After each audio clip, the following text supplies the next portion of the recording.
It's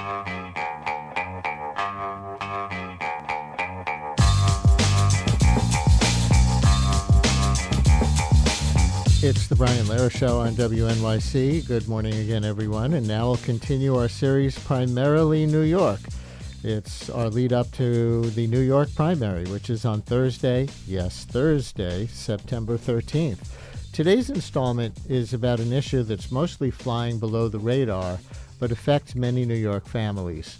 It's parole. Currently in New York, the Parole Board interviews more than 11,000 people every year, roughly 60 hearings per day, via video conferences that last an average of 15 minutes. In 2015, the board denied release to nearly 75% of all parole-eligible people, as an example of one recent year's stats. It's a political issue because the governor nominates parole commissioners, the people who get to decide whether an inmate is eligible for parole, and the Senate, state Senate, has to approve the nominations. Currently, criminal justice activists and some Democratic candidates like Cynthia Nixon think the parole board is too strict, while her Republican challenger, or I should say Cuomo's, or whoever the Democratic nominee's Republican challenger, Mark Molinaro, and others like the police union think the board has become too lenient, and they slam Governor Cuomo's recent executive order that gave parolees the right to vote. So which isn't? Is it too strict, too lenient, or just right? Here with me now to talk about the current state and future of parole in New York and how it's playing as a gubernatorial campaign issue are two guests, Ken Lovett, the Albany bureau chief for the Daily News, and Stanley Richards, Fortune Society Executive Vice President. The Fortune Society's mission is to support successful re-entry from incarceration and promote alternatives to incarceration. Welcome back to WNYC, both of you. Hello. Good morning. Good morning, Brian. Good morning. Ken, let me get you to give us a little background on that one item I mentioned, something Cuomo has already done this year, which many attribute to pressure from Cynthia Nixon on the left, and that is by executive order, give parolees the right to vote. What happened there? Well, the governor, with one fell swoop, gave 24,000 people and counting who are on parole, who served their time or release and are on parole, the right to vote, as you said. That really sparked a firestorm among Republicans who said that it was the wrong way to go. Cuomo's argument was, we're just catching up to what other states do. There's 16 or 18 other states that allow parolees to vote once they get out. There are two states that don't even take away an inmate's right to vote when they go to prison. So the governor did this. Obviously, he is moving more to the left this year as he faces a progressive challenge from Cynthia Nixon. And the Republicans, as a result, are going in the state Senate said they're going to hold a hearing on the issue to look into that and other issues regarding the parole system. So the policy argument there is after someone serves their time behind bars and then they get out for that period on parole, should they have the right to vote at that point or only once the parole period ends? And I guess that's going to be an issue between whoever the Democratic nominee is and the Republican, Mark Molinaro. Let me stay with you for a minute, Ken, and give us a little bit of how Cynthia Nixon is still trying to distinguish herself from Cuomo, even after he adopted her position on that. I gather she's got a parole reform policy, and it includes that people over 50 who've served a certain number of years should be released on parole? Right, and actually we're seeing more of that now, at least in high-profile cases, which, you know, in the intro you said that there are those who say it's too strict, those who say it's too lax, and I think what you're seeing, one of the reasons you're hearing complaints that it's gotten too lax is you're seeing a lot of people being let go now who are in high-profile violent crimes that in the past seemed to be automatically rejected. So, for instance, you have, Herman Bell as an example, who 40 years ago killed two city police officers in Harlem. He got paroled after trying for decades. In May, another cop killer, Robert Hayes, was freed. And just this week, a woman who killed her 4-month-old daughter in 1985, now she's 75 years old now, she's suspected of killing 7 of her 8 other children. She was paroled and freed this week from prison. So I think you're seeing more of that. I think the parole board is now focusing more on behavior behind bars, issues like age, and whether they would recommit a crime once they're out. Whereas in the past, they really focused heavily, especially on these high-profile cases, on the severity of the crime. And they would say that even though your behavior behind bars has been impeccable, we feel that releasing you would send the wrong message. It would reduce the severity of the crime. So, Stanley Richards from the Fortune Society, are you watching parole as a political issue? I know your organization wouldn't endorse a candidate, but do you want to describe for us how and if you see Cynthia Nixon and Andrew Cuomo's different on this? Well, what we've been saying at the Fortune Society is that formerly incarcerated people, they are a voting bloc and need to be paid attention to and need to have their voices heard. At Fortune, we see about 7,000 people a year. What we've always been saying is that at the point of conviction, at the point of sentence, that is the punishment that the judge and the district attorney felt was adequate to account for the crime of the conviction. And what we're saying is that if someone serves their time, programmed while they was in, and attended the programs that were recommended by the judge or the district attorney or by their entry counselor, that at parole, what should be said is, have you done what you needed to sort of redeem or rehabilitate yourself? And if so, will you use those rehabilitative skills in the community to build a new life? And so that's the way the parole board ought to be looking at it. And we are really excited to see the parole board first initial hearing release rates are starting to increase. That is a good thing. The thing about voting, people, once they are released, ought to have the right to vote. When I was released in 1991, I was on parole for 4.5 years. I worked. I paid taxes, but I could not vote until I got off parole. So if we're really talking about engaging people in civil society, making sure that people, when they come home from prison, reintegrate into their communities, we ought to be giving them full participation, full citizenships, which includes the right to vote. So we applaud Governor Cuomo for doing that. Joanne Page, our president and CEO, is on his reentry task force that helps shape a lot of what's happening now with criminal justice reform. So we're really excited.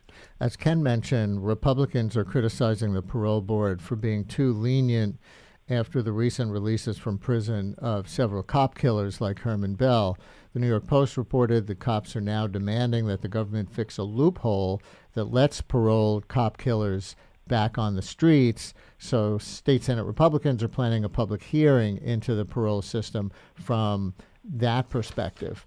Do you think, as somebody who advocates for a more lenient or fact-based, as you were just describing, parole process, that it would help your cause to close that loophole because those cases are giving the larger issue a bad name? What we are saying is that we should never use the most horrific and most hurtful crimes to define our system. We have over 40,000 people who cycle through Rikers Island. We have, 50,000 people in our New York State prison system. We ought not to define policy around a few crimes. So what we're saying is that we ought to be thoughtful, we ought to be reflective, and we ought to have community safety in mind. And if we have those things in mind for our parole board, parole should be releasing people if they've done what they needed to do while they was in. When I was incarcerated, I was sentenced to 9 years. During my incarceration, I went and I obtained my GED. I went to college and graduated college. And I started at Fortune as a counselor, and today I'm the executive vice president. I am not unique. We have thousands of men and women who come home and rebuild their lives. All they're asking for is an opportunity. The sentence was imposed by the judge and the district attorney at point of conviction. We ought not to be sentencing and resentencing people for the nature of the crime, which will never change. My guests, as we talk about parole as an issue in the governor's race, are Stanley Richards, Fortune Society Executive Vice President. The Fortune Society's mission is to support successful reentry from incarceration and promote alternatives to incarceration. And Ken Lovett, the Albany Bureau Chief for the Daily News. And if anybody has a personal story or a question or a comment on this issue, give us a call, 212-433-WNYC, 212-433-9692. Ken, part of Cynthia Nixon's parole policy is to support is to call for really a different kind of person to be routinely appointed as parole commissioners, include people who are social workers and psychologists and nurses and other people from other professions that embrace the notion of mercy, I think she says, because all of these parole commissioners, they're ex-cops and lawyers and people from that sector. Do you know if that's something that Governor Cuomo has responded to? He has not. He has not addressed that. It's kind of like how the governor, though, has gone about appointing people on the Court of Appeals, the state's top court.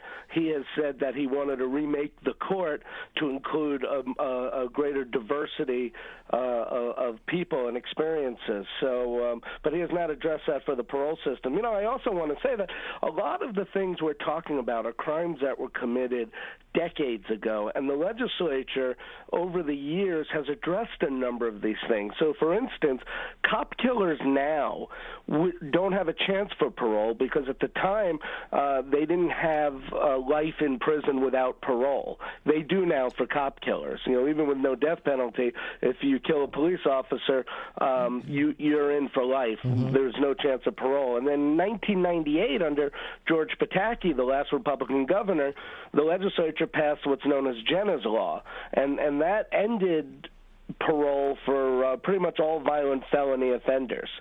So, a lot of these cases were, as we talked about, were high profile that we're reading about now, but in a lot of ways you wouldn't see it happen again as we move forward and more of these people are moving out of the system or they pass away within the system. We should also remember that for the governor, his parole board only has right now 12 people. 10 have been appointed by Cuomo, 2 from prior governors. He's allowed up to 19. So if you go back to what you were saying about Cynthia Nixon, mm-hmm. there is room to add more people. Mm-hmm. It's costly, though, because each parole member, board member, makes over $101,000. Huh. So, Stanley Richards, do you agree with Cynthia Nixon that this is something that should be in the public conversation? There's probably a casual assumption that, parole board, it's people who came out of law enforcement and law and criminal justice professions. She's saying it should also include nurses and social workers and psychologists and people in the, quote, mercy professions. Absolutely. We should have diversity in our parole board. So I agree with that. Whether it's a particular profession, I think we ought to have diversity. I also think, we are at Fortune, we say that we give the second chance. People deserve a second chance. I don't think there's any one of your listeners who have not done something in their life that they would like to get a second chance at. So what we say is that people ought to be able to be given a second chance. We would like to see someone with lived experience be on the parole board, someone who has demonstrated that they have changed their life, they have built this new life, and could be fair and equitable in their assessment of whether or not someone would be released. A former parolee, you're saying? A former parolee, absolutely. Well, speaking of a former parolee, we're going to speak briefly now with Jose in Manhattan, who was, or maybe he's a current parolee, released from prison this year after 38 years and several previous parole board denials. Jose, thank you so much for giving us a few minutes. Hi. am a former parole, a former incarcerated person, and 38 years I was released 7 months ago. I'd like to just quickly comment on something that was said earlier, that someone said something about Herman Bell and Robert Hayes, that they were released due to a loophole. That's not correct. They were released because the parole board correctly determined that the persons before them were not a public risk, that they will live a law-abiding life. And that's the function of the parole board. My experience with the parole board is that commissioners with law enforcement background, they couldn't see past the crimes that I committed in 1979. They could not see past the crime because their professions didn't allow them to do that. We're saying, I'm a member of RAP, and we advocate that the parole board should be fully staffed, and it should be fully staffed with a diversified group to include people from behavioral sciences, members of the clergy, educators, people who can believe and embrace the concept of rehabilitation and redemption. To continue to have commissioners with law enforcement background defeats the very purpose of parole. So well said, that's Jose. very similar. That's the issue we were just talking about. What was the group that you said you belonged to? Release aging people in prison. They just put out a report that highlighted the 12 commissioners interview over 12,000 cases, most of the time through video conferencing. And so they're raising the question of how do you adequately assess risk and rehabilitation when you're literally standing before them for 2 or 3 minutes. That report. And what's interesting, Brian, I'm sorry, but what's interesting, too, is the debate within the legislature, and this is what it comes down to. Is the parole board responsible for, and as you've been saying, to basically assess the risk as someone is coming out, or is it to also assess the severity of the crime? The Democrats say it's to assess the risk, that if someone served their time, they're up for parole, and it's believed that they behaved in prison, and it's believed that they won't recommit a crime, then they should be let go. But then you have the Republicans and the Senate Republicans, the Majority Leader John Flanagan, when the governor gave the right to vote to sign that executive order, his quote was, "Cop killers, pedophiles, and rapists should not be rewarded with a vote and the peace and freedom that they destroyed for others." So it comes down to that kind of philosophical difference that is driving this debate. Right. So this report that came out from Release Aging People in Prison and the Parole Preparation Project, among other things, called out 2 parole commissioners in particular, a W. William Smith and a Mark Coppola, for being biased and at times unprepared for hearings. Jose, I wonder if you had any interaction or experience with those 2 commissioners and have anything to say about them. I definitely have. Marco Polo sat in a panel that I appeared before. He, in the panel, agreed that all evidence points to someone, at that time I had just turned 60. I'm 67 years old now. Yep. He said someone your age, 60 years old, who has already done 30 years, he says someone like you, you're the least likely to commit another crime. You pose the lowest risk to public safety. Yet he turns around and denies me parole and hits me with another 2 years. Why do you think that you were granted parole this year, after being denied previously? Was it simply your age? Well, no. I believe the deciding factor was a RAP campaign to change the composition of the parole board. Governor Cuomo did not appoint the former commissioners who were bent on perpetual punishment. They could not see past the crime. And he appointed new commissioners. And one of the new commissioners was the lead interviewer in my case. This commissioner asked me about the crime that I committed in 1979. The first question, and after that, she says, well, now let's talk about what you have done the last 38 years. And that changed the entire flavor of the parole hearing. Jose, thank you so much for sharing your experience and your perspectives with us. We really appreciate it. Thank you. And Phyllis on Long Island. You're on WNYC. Hello, Phyllis. Hi, Brian. Thank you for taking my call. Sure. So my experience is the whole parole system. I'm completely disillusioned with. I am a licensed social worker, substance abuse counselor. I'm also in law enforcement.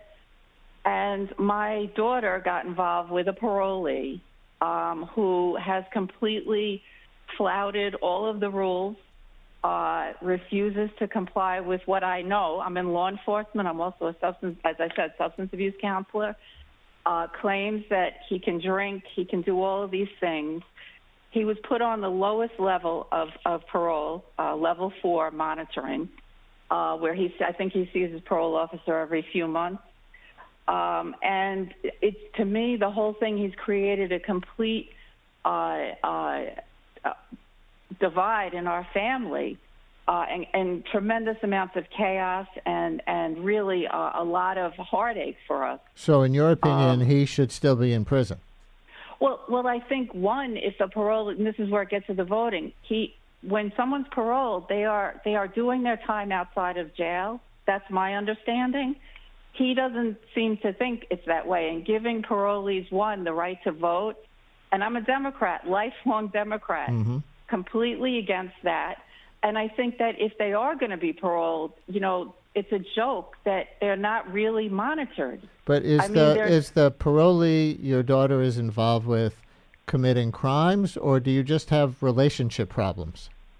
Well, he's violating parole. So, for instance, he's a violent felony offender. He was arrested for attempted murder and charged with assault, felony assault.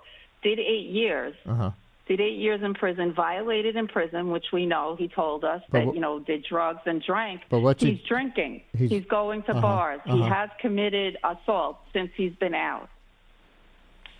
And we're in the untenable position of what do we do about it? How do we handle this?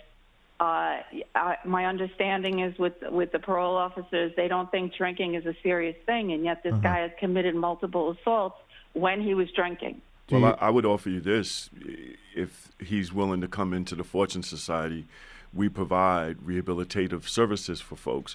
So we have a mental health clinic, we have a substance abuse clinic, we have employment, we have a range of services that might be helpful to him. One of the things we say, again, this is about second chances. None of us ever want to be defined by the worst moment in our lives for the rest of our lives, right? The thing you did in the 3rd grade, the thing you did when you was in high school will forever mark who you are in life. None of us would want that. And so what we are saying is, let's give people an opportunity. Let's connect people to services. Let's invest in the services and less investment in prison. And if he's really committing multiple assaults, you might have to report him. Well, so that's the untenable position we're in, and I want to say that his claim is he's not doing anything wrong. It's not a big deal that he drinks. He's likened it to speeding, even though I know that he is not supposed to drink, and he's refused. He has refused. His problem with us is we will not allow him to drink in our house. Phyllis, thank you for your call. Maybe drinking is one thing. If he's really assaulting people, that's another thing. But we're obviously not going to solve that individual situation here, but we do appreciate your call. And Stanley, I wonder if this kind of story is a problem for you, because there are always going to be some individual cases that turn out badly. Look what's happening right now with the Molly Tibbetts murder by that undocumented immigrant in Iowa.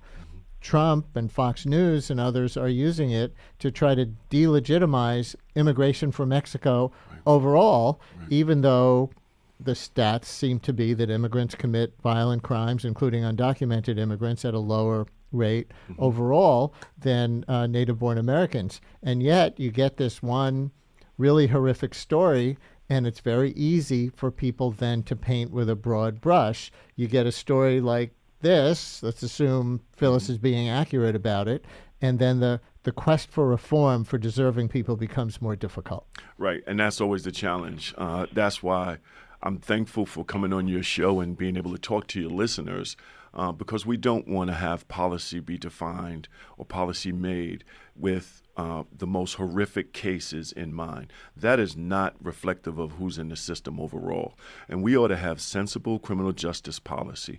I mean, you take New York City, for instance. We have been able to reduce the number of people who was incarcerated. When I was incarcerated, it was 22,000 people on Rikers Island, over 110,000 people going through the system. We have been able to bring down crime. Crime is coming down.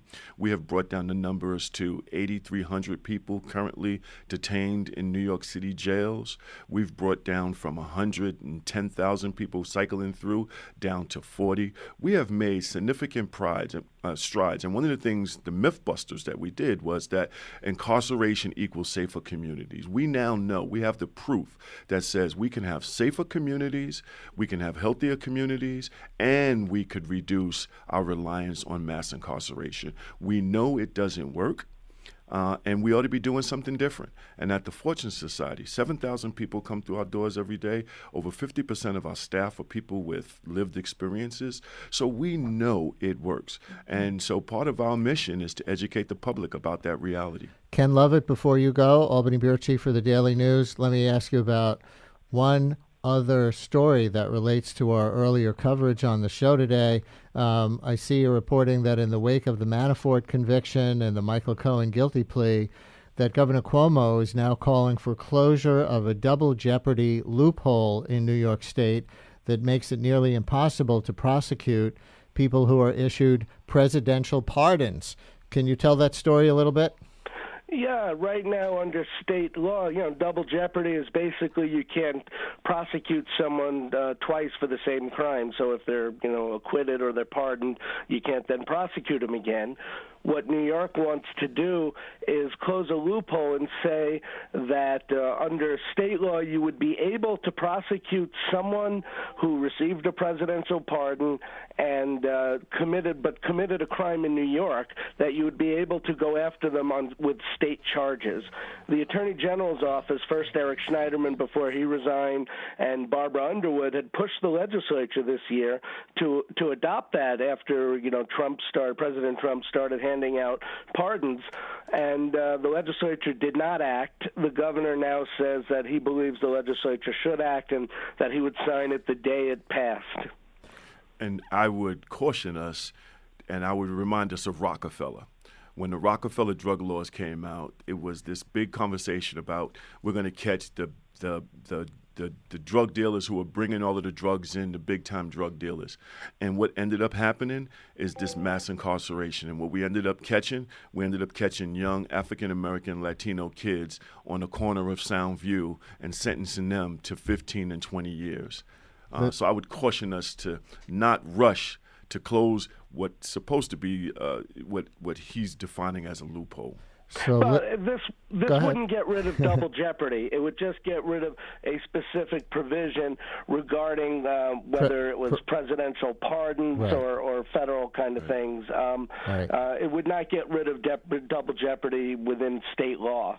And there is our segment for today in our series, Primarily New York, in advance of the New York State primary on Thursday. Yes, Thursday, September 13th.